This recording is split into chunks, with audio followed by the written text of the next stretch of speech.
จากที่ว่าเราเฮ็ดฝาหลังของลูกค้าแตกไปในก่อนหน้านั้นก็คือมันด้วยความที่ว่า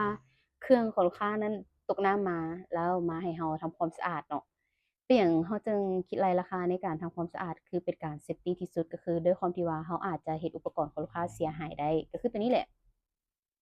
สิ่งที่บ่อยากให้เกิดมันก็เกิดเนาะก็คือเสียหายไปเลยนี่ฝาหลังของลูกค้าแตกก็คือเป็นฝาหลังออริจินัลอีกแล้วฝาหลังที่เขาสั่งมาใหม่ก็คือแน่นอนว่าต้องเป็นฝาหลังออริจินัลคือกันแล้วก็จะมีซีลกันฝุ่นกันน้ำไปในตัวอันนี้คือลูกค้ารอท่าได้เลยบ่ต้องรอท่ากาวแห้งเพราะว่าฝาหลังแท้มามันจะมีซีลมาในตัวอ่าคือแค่ประกบเข้าไปนั่งรอท่าได้เลยแค่ต้องทำความสะอาดอย่างต่างๆและนี่ก็คือเป็นการสดใสให้กับลูกค้าเนาะเดี๋ยวเราไปเปลี่ยนเครื่องน้ำกันว่าจะใส่งามปกติคือเก่าหรือบ่ เกือบว่า3 อาทิตย์พู้นเด้ตัวนี้ที่เครื่องบ่มีแล้วก็ต้องได้ขอโทษกับลูกค้าไปนำก็คือมันเป็นเหตุการณ์ Accident และกรณีนี้ก็ได้รับผิดชอบให้กับลูกค้าเนาะคือเราจะบ่ได้เอาค่าใช้จ่ายหยังกับลูกค้าเลย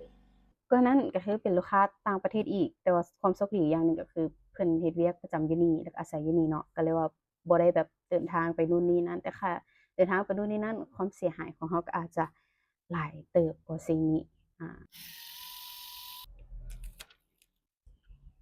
แล้วเขาก็จะย้ำเข้าไปแบบนี้เลยเนาะคือในภาพที่เห็นเลยก็คือต้องได้อัดตัวซีลต่อเครื่องให้ลูกค้าโอเคเนาะแล้วตอนนี้ฝาหลังของลูกค้าเขาก็เปลี่ยนไปแล้วไปนที่เรียบร้อยละในการติดซีล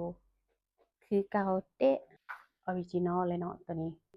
และนี่คือเคสที่อนามัยตัวเครื่องซื่อๆเนาะแต่เกิดอุบัติเหตุในการฝาหลังแตกแล้วเขาก็ต้องได้ทดแทนให้กับลูกค้าเนาะ